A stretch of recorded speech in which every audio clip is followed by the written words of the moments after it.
I don't need to tell any of you that prairies are the most spectacular and rare places, right? That, that so few people know about. These are the most diverse places in the Midwest. Are you seeing Dower Prairie now? Somebody confirm yes.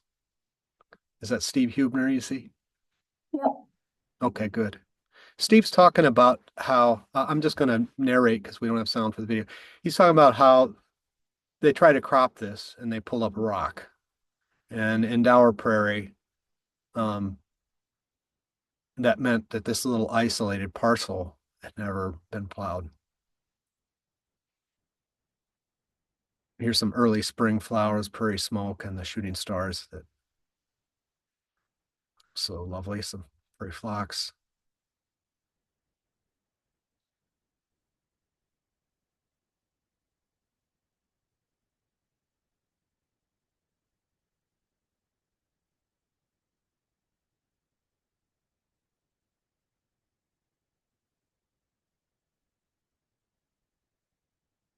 That should be in it. One of our favorites too.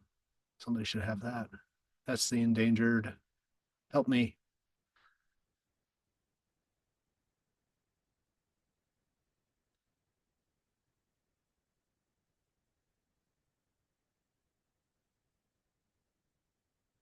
Some quinine coming in later with seasonal changes.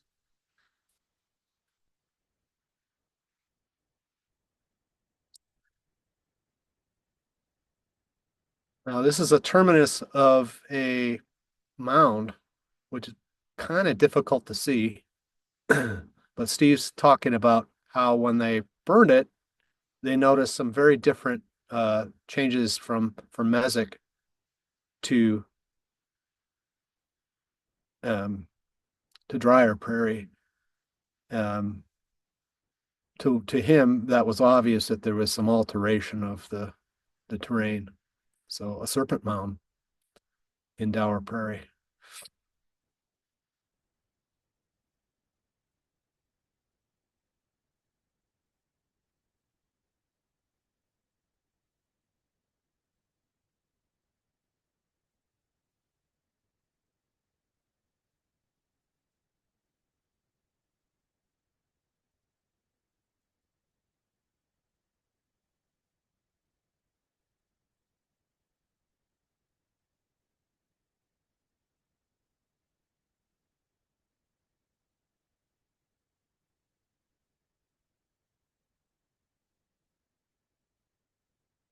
There's the parsnip predator, Steve taking out some knapweed, Steve and Mary.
Thanks, Steve. Steve Huebner's been working for 30 years on this. I saw on the Hoover site yesterday that this was somebody's favorite prairie. There you go. So,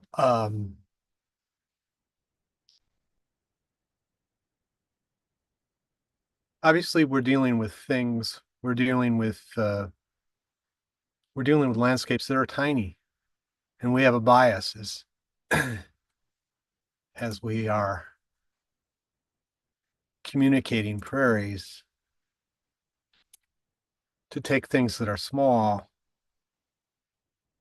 and enlarge them for ourselves is a way to have close. I mean, for me, it was a way to have closeness to the prairie. Uh,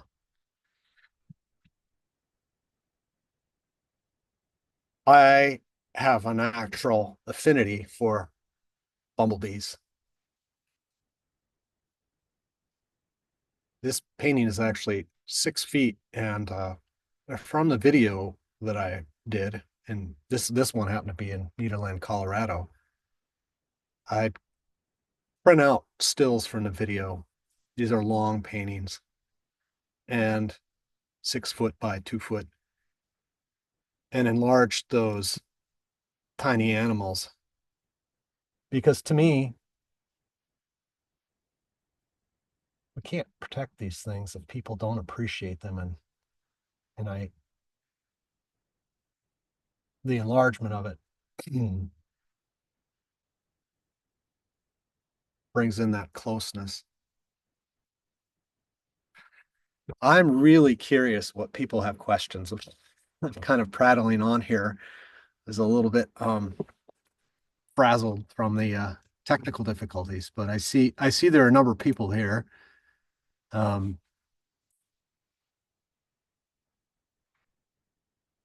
Let me know if you have questions at any time here.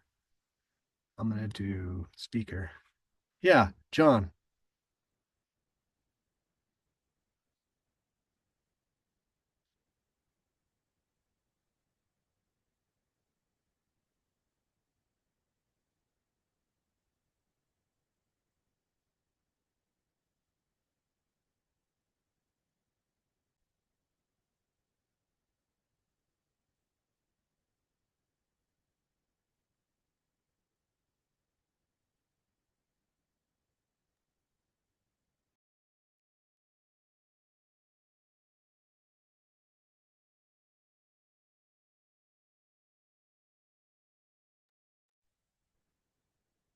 If anyone is on Zoom directly, you can ask questions there. We're trying to pull up Hoover, but having some technical issues.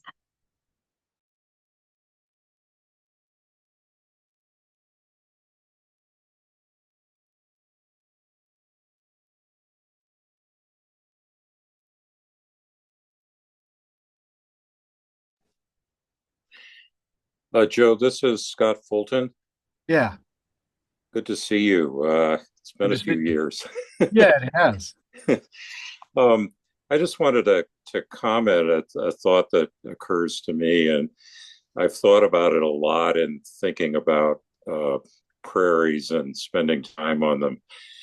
That the one of the things that's just amazing to me is the vast extent of scale. I mean, you've kind of alluded to that by blowing up things that are small, Yeah. but that as you look smaller and smaller, the complexity actually seems to grow. And you know, I've lately been thinking about, since I have a background in biotechnology, I think about the microorganisms and fungi and the things we can't see with our eyes, and there's even more complexity there. And then the other aspect of it that I just find fascinating is how much it changes over time, and in a cyclical way, but also in kind of a linear way, both of those things at the same time. It evolves over time, but it also has this annual cycle that is, you know, if you go out onto a prairie, you know, every few weeks over the course of a growing season, you'll see it's almost not the same place. Here's to that point. Here's Dower Prairie with liatris in the late season, and in the early season you have all this wonderful. Yeah. Yeah, But yeah, it's all good, you know. It's just so anyway. Those are just a couple of things, and as a lot of the standard kind of artistic media make it difficult to convey those elements that this moving in and out on scale and looking at it across time.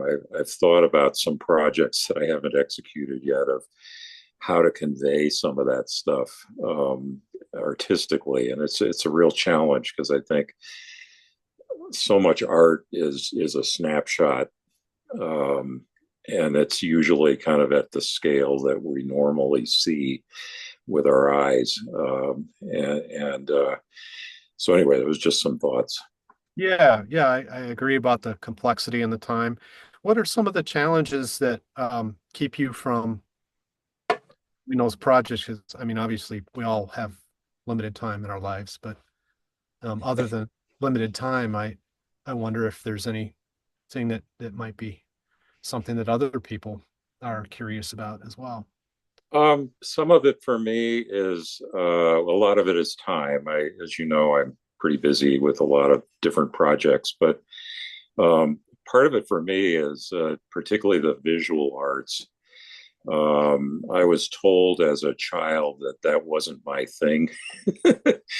And so it's taken me, my 70 plus years here to overcome that enough to say, wait a minute, I can do visual arts, but I still always hesitate, in going into it. So I've gravitated toward things like woodworking and stuff like that. But as I've gotten older, I've gotten a lot freer with trying drawing, and I go, well, I can do something here, and trying to think about how to convey some of the things we were just talk about is really interesting to me. So I'm trying, but it takes, I think a lot of us have to overcome the thought that I'm not really an artist, I'm not really a whatever, and just do it. So that's been hard for me. Sure. I don't know if this is true for you, but for me, one of the things I encounter is the scientific component of prairies. Largely prairie enthusiasts are, you know, that's good. We're made up of scientists, but what role might art have to play? Um, and gosh, I see these technical drawings of plants and the time it takes is 52 hours to render. How could I possibly do that? So, so my approach is a bit looser in that I'm attracted to feeling. What does it feel like? I'm attracted to how does a prairie move? You talked about seasons. There's a movement through time, but also the um, I think you talked about, Scott, also about things being frozen. I'm not attracted to making art that freezes the moment so much. I mean, I love the feeling of change, and I think others in interacting with art feel that too. Um, Now, as for the specifics of plants, uh, some of my stuff, I've done a new version of this. Let's see here, some of the flowers look generic in the beginning, a little bit, and this, I believe it was a mountain lupin, but there was a this was a mountain landscape where the ponderosa pines you can see in the background. They got taken down by the pine bark beetle, and so the Mhm. landscape opened up, and you had this incredible. Sorry, there's a bumblebee on my head. Bloom like that. So depicting that gave me a new understanding of oh, okay, what can I do, by scaling things up and taking more time. And you get better as you do it more. I'm Mhm. I'm saying obvious stuff, but I think we need to value the impact that the visual landscape has for people, I think, in conservation. Um, because that's how people are drawn in. And until you get down on your knees and really observe stuff in time, um, I'm I'm sure you all have experiences to share on. My first experience of interacting with nature was this experience of closeness, and I was a camp and probably age 5 or 6 at a special camp, and it was 100-degree day, and we were in the middle of this dirt road, and there were some ants. And I remember looking down and just really looking at what the ants were doing, and my sweat was dripping on the ant house, the ant nest, and that stayed with me my whole life. Um, I bring that same kind of curiosity to the prairie. Um,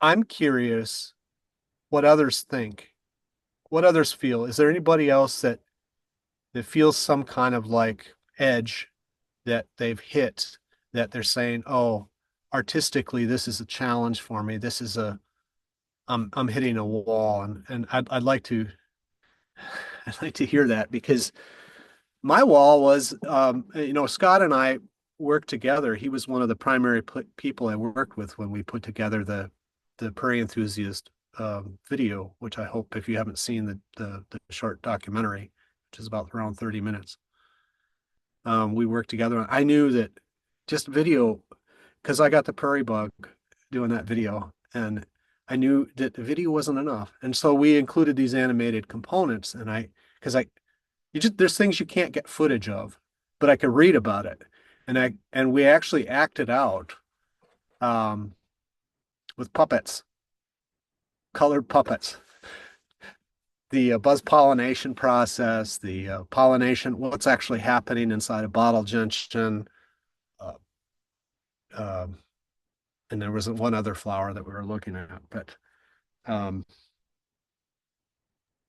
Yeah, those are so cool. I have used those just by themselves in talks and stuff, and it's a really great example to me of how science and art intersect. One of the people we also had on the project was Mark Leach, who's one of the really renowned prairie scientists, and and I think those puppet videos are just such an amazing combination of science and emotion and art all together. Everybody I've ever seen who's seen those just smiles, but they also go, "Wow, I never knew that." And that's I think what you're talking about. Um, how do you bring the emotion into science? How do you bring the wonder and excitement and just awe? I think is really important. Somewhere I just recently read an article that was pointing out that when we think about conservation, we tend to think about trying to raise concern and almost like fear that we're going to lose all this stuff. But they were pointing out that it's much more important to instill awe in people, and the humility that comes with that. But just the, oh my God, this is just so amazing idea. Yeah, and opening yourself to what you're seeing, but it's that sense of awe, and I think those puppet videos did just that in a lot of ways. Because they're cute and they're like unexpected, but then when you see what's actually going on, you realize, wow, that's just, how did that happen? How did that get created? I'm gonna share a little bit of that since we're discussing that um, right now, and hopefully you can follow along here because technical things is sound. Can you see that? Yeah. Plants that are out there. Some of the ones that are really good attract butterflies and bees, bee balm, turtle head, all the sunflowers, all the milkweeds, especially lead plant. It's really good. When the colony dies out during the year. So they got a lot of work to do to build up an entire colony every season.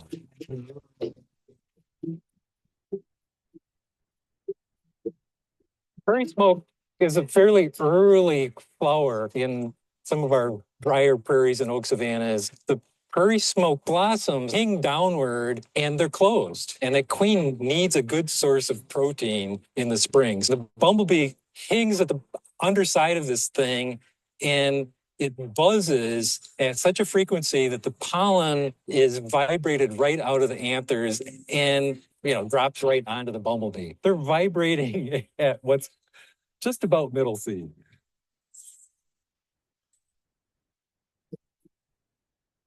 I just want to check. Are you all seeing the video right now? I paused it. We heard the sound, but the video's not moving, unfortunately.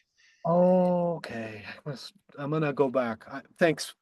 No, that's embarrassing. I'm gonna try again because, okay, I thought that was sharing. Okay. Your screen sharing's paused. Okay.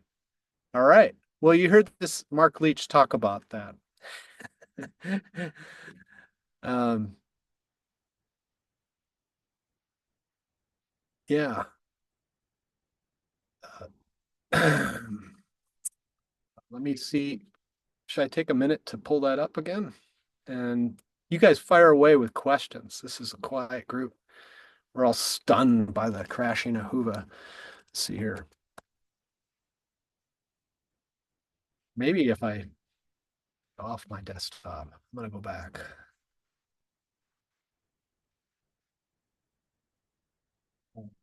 Where were we?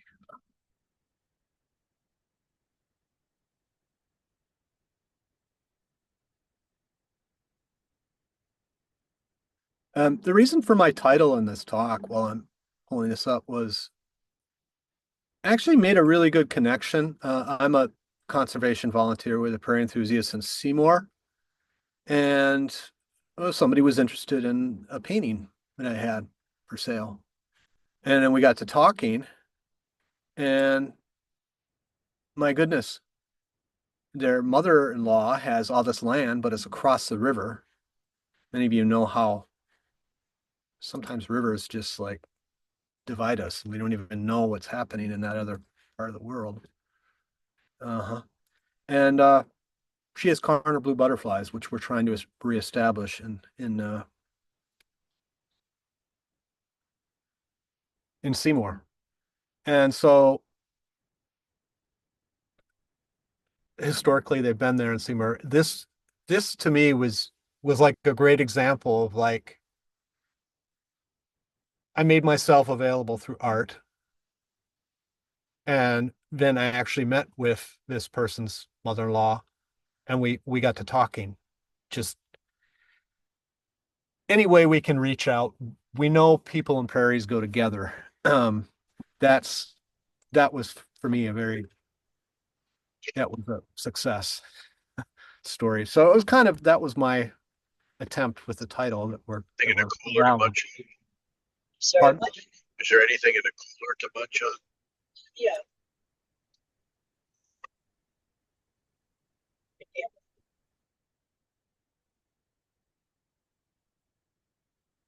Well, I'm trying not to give up on this video here,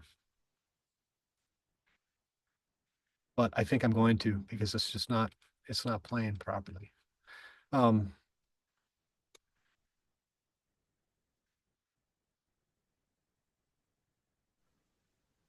Hello, can you hear me now? Again, Hey, okay. There was a technical difficulty here. I couldn't get my video on. I couldn't get the mic on. It's because I refused to answer the question. I neglected to answer the questions from who or from whatever it was, Zoom, saying, "Hey, do you want to allow it?" I'm a technical guy, but that's just, I totally missed that. I did have a question earlier about bumblebees, if you'd like to hear it now. Yeah, yeah, absolutely. So in the video, you have some close-up shots of bumblebees flying around. I love that kind of stuff, especially the slow motion stuff. I've been so intrigued with this for years, and we have some flowers in our front yard, and I get the bumblebees out there. And one thing I've struggled with though is close-ups of the bumblebees without like scaring them away. Sure. You mentioned a stick. Is that part of of your technique, or how does that has that led you to success, or am I just missing something? Yeah, it's led me to success and a lot of failures. But it's true, having your shadow and having your body close to the insect scares the crap out of it. And so it's hard to Mhm. get good footage. Um, when I say a stick, it's a monopod that I use, and I hold it out like this. And then at Best Buy, they have a little thing that clamps onto my iPhone. Um, I basically replaced my other cameras with the iPhone. They're so good right now. And then you set it to 120 frames a second for the slow motion. There's a function in slow motion. And you just be patient. And I was following the queens and trying not to step on important stuff. But that was the technique. And I set aside, 4 hours of time to do that. And then spend another 4 hours going through the junk footage. So I think it's a sort of a commitment to accepting that there'll be a lot of failures. And with digital, I mean, who cares, right? You just, as long as you have the I space. I see. do have a terabyte of space on the iPhone. Um, and those are like this model was like $1,000 or something. I don't even use it as a phone. I just use it as a camera. Oh my. Yeah, I just don't prefer that technology distraction. But yeah, I like that that's available, and I do think that yes, I mean I'm talking about painting and how painting's been important to me, but really any media. Um, that you were affected by these videos, Marty. I was too, and I've shown them, and then people just they stop and they ask, "What's that flower?" Well, I don't see that around here. Yeah, it's Southwest Wisconsin, actually. So we don't really have that up here. I'm in Chippewa Savannah chapter, which is mostly dry Mm. prairies. We don't have shooting stars. So there's that inquiry that starts to happen. Well, how do you get there? I want to go to that prairie. Well, it's really isolated and you have to know the person. But um, yeah, I think a lot of this stuff is about making it's really simple. It's about making conversation and making that connection with people who otherwise were unaware of this. Um, yeah, I I like got those shots of getting really in close. Something that you wouldn't see if you're just driving by. Certainly if you weren't driving by. Even walking through it, you wouldn't necessarily notice it unless you're really keyed in on the whole prairie thing and getting right in there, right into the ground and seeing what's actually happening down there. I know that's really cool stuff. yeah, it's fun. It's fun to be surprised, and I don't take these landscapes for granted. I was thinking about this talk and how much I miss being in them. Yeah, thanks, Marty. Oh, can I add one more thing about the bumblebees? Absolutely. The slow-mo thing with the way they're like they're by kind of bumbling around Yeah, and like they're reacting to disturbances in the air or getting knocking into a stalk or something, a plant stalk.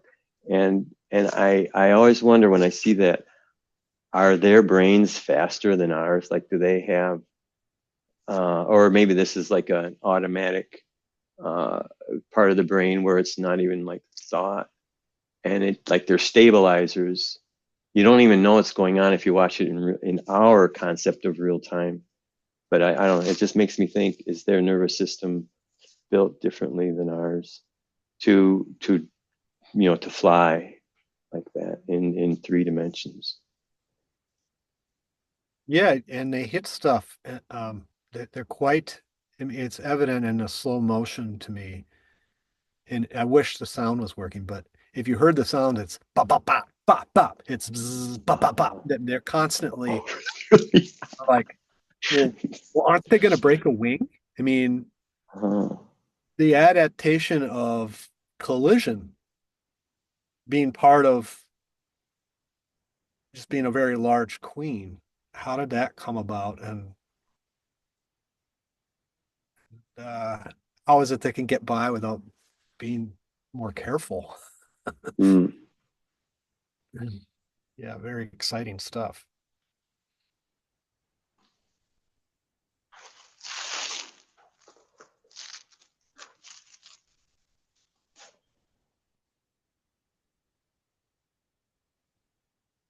Yeah, so what other questions? I'm gonna start calling on people. If you have other questions, um, in terms of like technical or otherwise or emotional materials.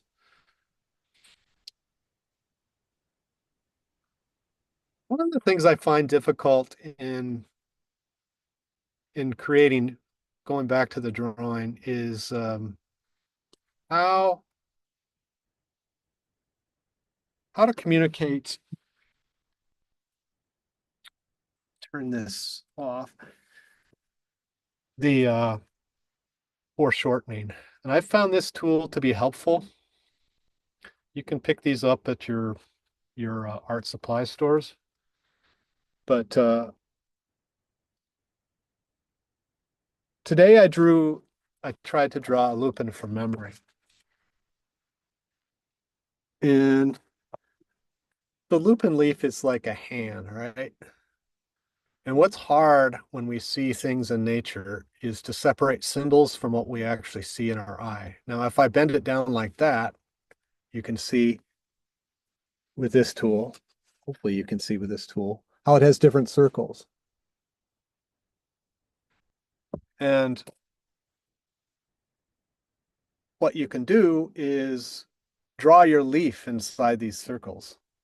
And it forces you, it trains your eye to see that lupin leaf over time. Does that make sense?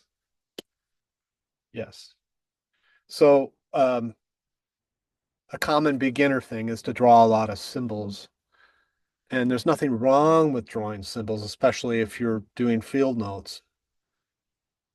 But if we're talking about creating the illusion of space, which plants occupy space, I find this is something fun to practice.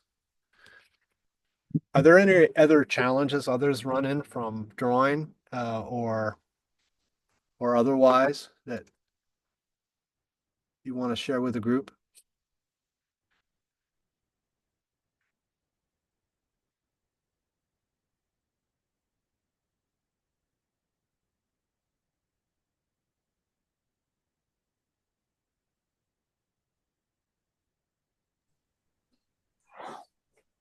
Yeah, Joe, this is Scott again. I just wanted to say, for me, learning to draw, it's been really liberating to do it on an iPad with the Apple Pencil. Because when you do it with pen and paper, or even pencil and paper, once you've drawn the line, you're like committed to it. And I know that's a part of learning to draw, is to be able to kind of make that commitment. But when you're in the early stages of it, it's a lot easier to be able to start with something and then gradually tweak it into what you envisioned. Yes, yes. A lot of the computer-based tools, and part of it is I've been working with computer graphics for Sure. most of my life, but it just, I found it really, really liberating. It's like, wow, I really can draw. Okay. And so you can experiment with things like what you were just talking about. You can draw something and then grab the handles and foreshorten it and go, oh, wow, look what it does. So anyway, that's been helpful for me. Right, right. One thing that's been helpful for me too is make all of those options available. Computer, copying other artists.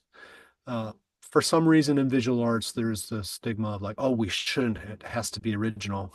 Um, and I won't even get into the AI part of that. But the copy some Gary Eldred. He did some botanical studies. For a while, I had those pinned up on my studio, and I'd refer to them. The other thing is just get a handle on the shapes. Go buy a tablet of tracing paper and put it over some photographs of the plants and just trace them. And then look at your tracing and try to draw it. Um, the great writer, nature writer Peter Matheson, taught a course that I was part of 20 years ago, and he said, Joe, I'm glad you draw. He said all the writers in the past used to know how to manually draw. So it's when he said that, it just reinforces the idea that this isn't really it's a not so much talent as it is a skill that you can learn. Um, Projection, you want to project a photograph onto the wall. That's another way. Sometimes I take tracing paper, I'll just put it right on the screen of my computer and I'll trace just to try to understand the shape. Nothing wrong with that. Building a vocabulary of the different parts of the plant is something that I've really enjoyed learning. And I'm not that good. There are other botanical artists out there that do that. My thing is emotion, movement, and this kind of, ecstatic feeling I have in the prairie, ecstatic color. And yeah. What are others moved by in a prairie that they like to communicate through visual arts? And what are the things that keep us from experimenting with that? Because it really is true that for me, loving a prairie and being a prairie nerd isn't enough. I have friends that are in their 80s that don't know anything, but when they specifically, I'm about prairies and I'm not no expert either, but that isn't a criticism. It gets us curious when those forms become available, when they get interpreted in paint or in film or with puppets. I think that's something I believe strongly in.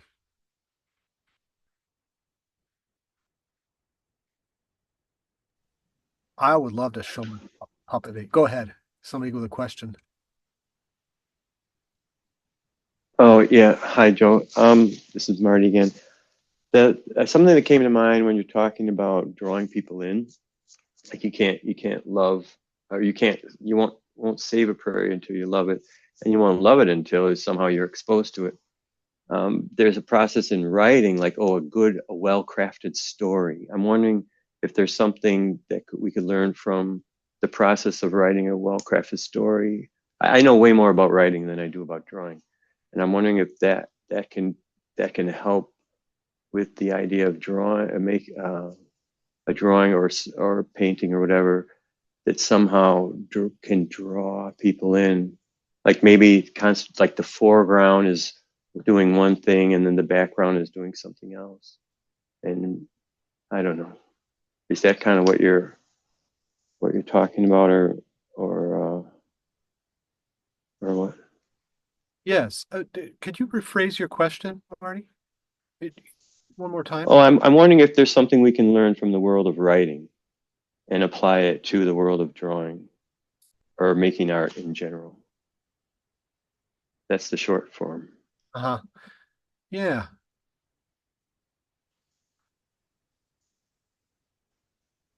Are you a person when you go to a museum that reads the labels first? or do you look at the image first? I those labels, well, like at a gallery opening or something like Yeah, that. yeah. Those just piss me off. The artist's statement and all this hoopla about, you know, their concept of what their art is. I hate that because it's just to me it's just, you know, I don't know, the talking head kind of thing. It's just blubbering about something. I want to see, see and experience the art Mhm. on its own. But the other day we were at the art museum, we are looking at the titles. Sometimes the titles are effective, like Eagle. Oh, that's what that is. I mean, yeah. But anything more than that, I don't know. I think it gets in the way. Mhm. That's interesting. I find myself reading the labels first, even though I consider myself visual first. I'm often drawn like, okay, I want to read something. I don't know why. I don't know if it's good or bad, but yeah, interesting about you have this aversion to statements. Um, and On yeah. the other hand, I really enjoy meeting the artists and hearing them describe without the artifice, describing where their art comes from. Mhm. That I find really engaging. Yeah, this is touching on something that I really like, which is when we're walking in the prairie and it's sort of it's pre verbal language, right? It's it's all of our senses.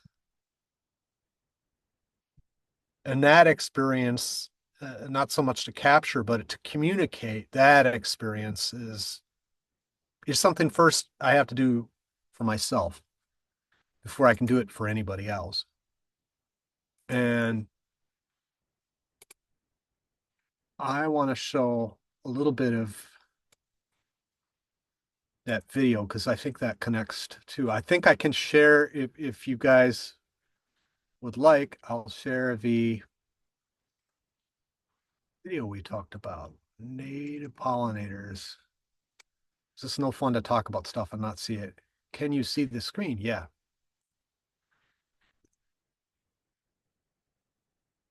Oh, and of course there'll be no sound.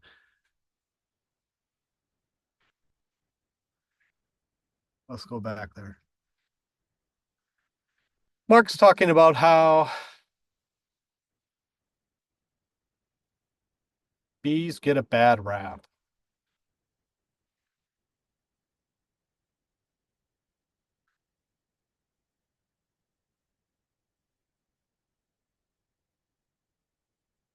Yeah, here's an example. Drawing allows you to think sectionally. Now, prairies and the morphology of prairies, which I didn't really get into in this video series, totally fascinating subject, right? How do all these plants coexist? Because their roots occupy different zones. Some are tubers, some are rhizomatic, some of them have deep roots, right? Hidden things that people don't really think about. I'm just going to zoom ahead. Here's our little puppet in the prairie. We made a bee. This is the year I couldn't really get footage of the prairie smoke being buzz pollinated. So, zzz, yeah, it reaches the hanging flower. And because it pollinates in the key of C, that releases the pollen. No, not because of, but yeah, so that's one strategy. The lupin has its own strategy of ejecting pollen. Scott alluded this to earlier. There's all these mechanisms and structures within nature that, because of scale, we're unaware of them. at least in our senses immediately until we get closer. Yeah, so they open the lupin and it ejects pollen out. Oh. And we use some Cheetos for that.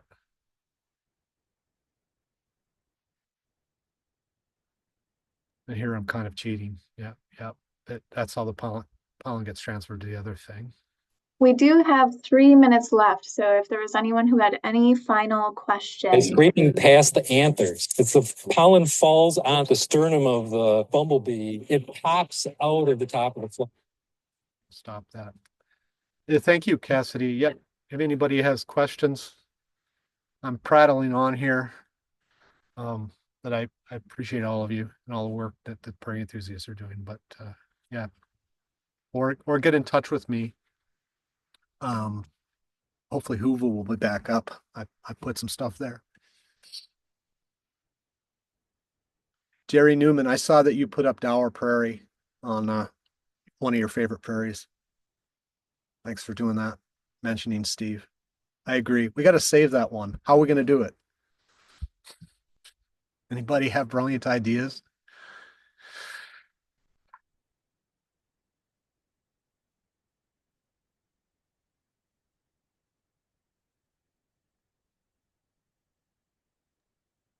Well, thank you everyone for coming. Apologies for any technical difficulties.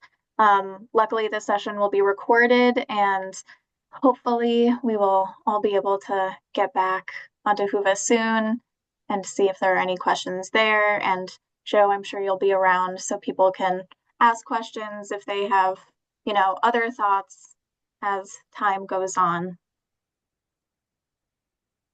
Sounds good. Thanks, Cassidy, and yeah, keep at it. Thank you. Thank you, Scott.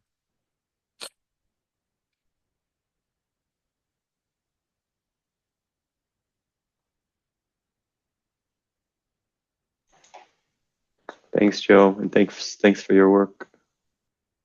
Thank you, Marty. Bye. Bye, everyone.